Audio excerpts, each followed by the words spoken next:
city is crazy and crowded. Just, I don't know. I'd have to go back to Hong Kong and see if I think Hong Kong is more intense or Saigon is more intense. But they're in the running with each other. There's nowhere else I've ever been on Earth that compares to it. But yeah, I can deal with that part because you can walk. But here, yeah, just awful. So Friday, I got to move again and work the same day. So that's why I'm thinking I'll just move to across the street basically to this high rise and do that for a week or 10 days. And then, in a few months, that would feel like hemorrhaging money. But right now, I keep thinking that the cheapest, worst hotel I stayed at on that drive across America was outside Omaha, and that was $60 a night. And these are in the 30s a night for like luxury places. So just not that bad. Yeah, it should. When I do long-term rental, should be able to get a luxury place down under $10 a night for a long-term contract. But everybody wants to do 1 year here, which is problematic. I mean, in the end, I guess not, because if it's $200 a month, and I got to bail 3 or 4 months into it, before it's over, then it's just not the end of the world. But I'd obviously rather not have a 1 year contract. So by the time all this gets settled, I'm probably going to be 3 or 4 months into the experience. Oh, did I tell you about Dee, the American in Hanoi? All that happened with her? Oh, God. So she's black and she's 17 years teaching. After a week of this onboard workshop stuff, I can say, yeah, totally professional. I'd hire her, top of the group, really sweet person, professional, all that stuff. So she started her first day in Hanoi, and she's got hair braids. So it's colored. It's not crazy colored, but it has a color. So they told her it's not acceptable. You have to change your hair. What the fuck is she supposed to do? There's Hanoi. There's no black hair, salon hair. How did the company,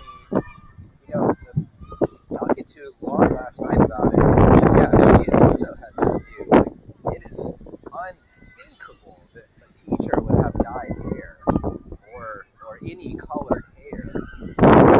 That's culturally just cannot go. So how did this company who interviewed this person by video before she gave up her 17-year teaching career in America, before she flew over here, they knew what she looked like. And then she went through all this training and they knew what she looked like in person. How did nobody ever tell her that it is absolutely unacceptable to have this colored hair braid thing? So, yeah, I was thinking, fuck them, like, this one person at your school is an asshole, so just ignore them if you can, and if they're your boss, then you may have to kind of lay down the law and say, no, you have no idea what a black woman's hair takes to do this.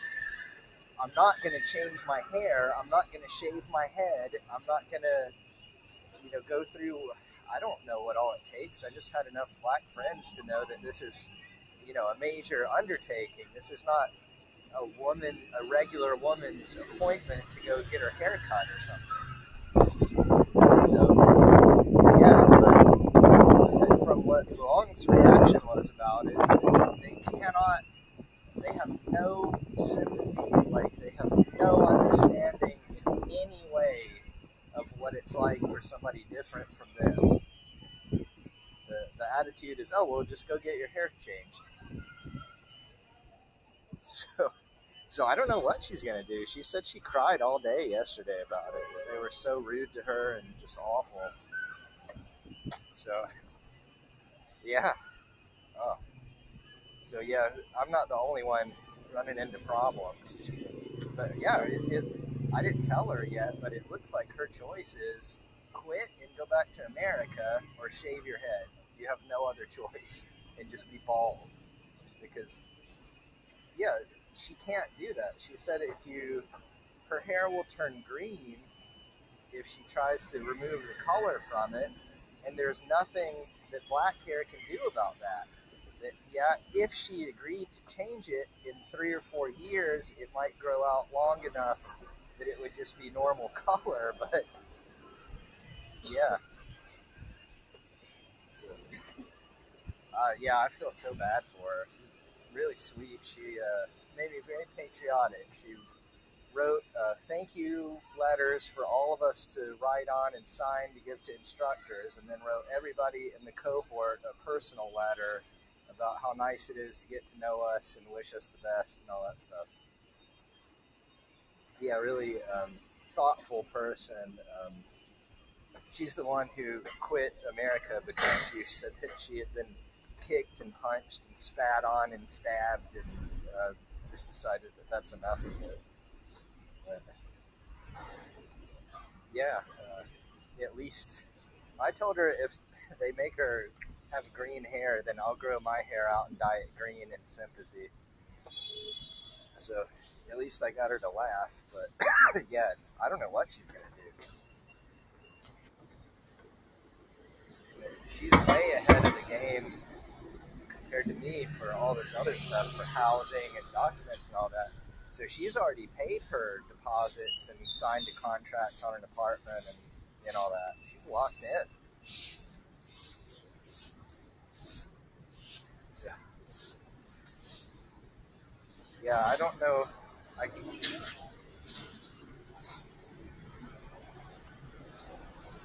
yeah, they. The rumor is that this was an accident, just a total accident. But I don't know. Well, it's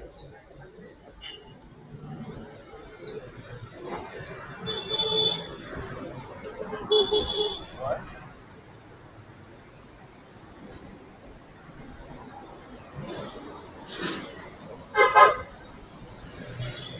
No, I think he's just incompetent, or a different kind of competent, I would say. Because here, what matters is you have a personal relationship with the officials to get this done. If you don't have that, you can't get it done. So he's talked about that. You know, here's the emergency numbers. If we get raided or detained, then he can help. So it's just a different thing. Like in America, it's probably the same. That if you get kidnapped by the secret police, then if you have political connections, they probably can get you out. It's probably not the same for everybody. But here, I don't know how it works. I don't. I've been asking around, kind of quietly. I don't know anybody who's been raided. I don't know anybody who's had to deal with that. So I don't. I don't want to say that it's not an issue, but I'm not aware of it having been an issue for anybody.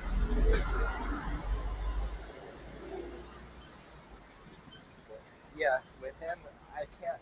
I'm so new here. I can't tell. Is this incompetence, indifference, sort of different kind of competence? Am I misunderstanding the situation? Is there a language barrier? There's no way to answer these questions right now. So that's why I just have to work as hard as I can all the time to try to get this stuff as sorted and organized on my end as I can. But they,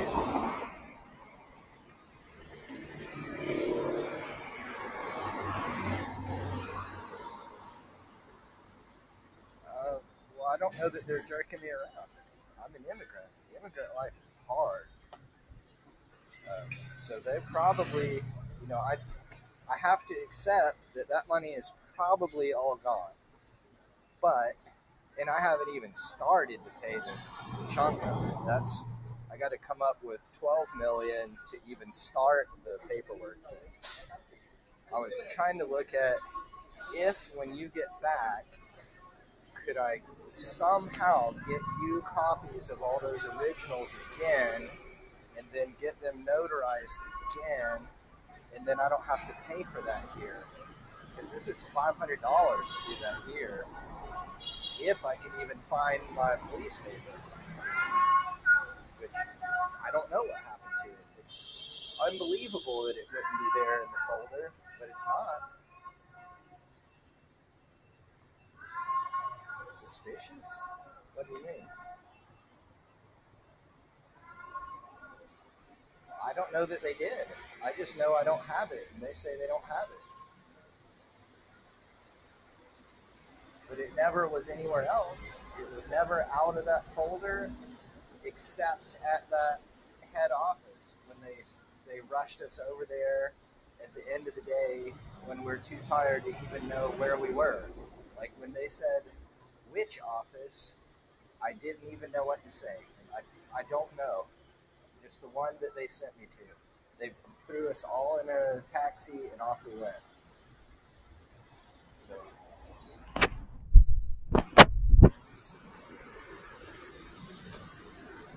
well, it's hard. Immigration is hard. So, yeah, I don't know what my legal status is. I don't know how long it'll take to resolve these things. So, yeah, like anywhere else, you're just at the total mercy of your employer, um, and that's it. So, that's just how it is. Um, but yeah, I gotta go in here and make sure I have a place to sleep on Friday because I keep booking. They wait 24 hours and then cancel.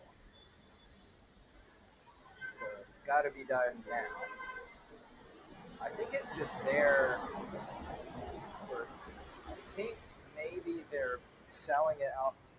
Excuse me, selling it out from under me. That they can get a better price outside of Airbnb, so they don't commit to the Airbnb until they know that there's no other interest. But that's the one. Yeah, long. I've spent so much time with her that I think I kind of know her a little bit now, but I'm never sure how, when somebody is very confident about information, especially here, I've run into, do they actually know what they're talking about? Because so many people have been so very confident and totally, totally wrong. Like the guy at the school about the embassy. I kept telling him, the embassy does not do this, and they have stopped doing it since last March. And then he would respond with an email, oh, you have to go to the embassy and do it at the embassy. Yeah, I'm at the embassy. I'm in the embassy right now. So, yeah, you get these very confident people who are just totally wrong, and they just can't update their idea. So she may or may not be wrong about this housing thing, but yeah, she said to let her do the talking, and she'll be able to tell. Are they just ripping me off? They're not gonna like. She said that she'll talk to them until they give the final price. And then when they give the final price, then we'll say, oh well, actually, it's not in her name; it's in my name, which is a white name. So we'll see.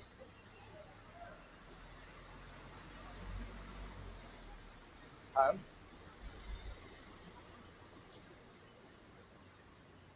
Nothing. She's not going to live there. It's just she's going to negotiate because if I try to do it in English with my name, then they'll charge me double. She says, but people left and right, they've all said, oh, they're going to rip you off everywhere you go. They're going to try to keep your change and double charge you and triple charge you. And every time you get in a taxi, you got to agree the price before you leave, or they'll rip you off and kidnap you. And it's all bullshit. Everybody's wrong about that. So I think it's like the Taiwan thing where one motorcycle was stolen 500 miles away in Kaohsiung and it was on national news. So they, like every day, they get fed this lie that the world is this scary place filled with bad people, and they believe it, and it's just not. Anyway, excuse me, I'm going to do it the simple way for 8 or 10 days and just book through Airbnb and just not deal with these people. 'Cause I'd rather pay a little more and have it be all on record. Oh, and then there's the residency. I have to go to the police station and update where I am within 10 hours every single time I move. And the police station doesn't want to deal with it, so they can say, oh, we don't understand, we don't speak English, we don't know what form you want, go home and start over. So every single time you got to go through all those. So, yeah, that's what I signed up for. That's why I'm here, is to find out what's it like to be here as an expat and is it something I want to do long term.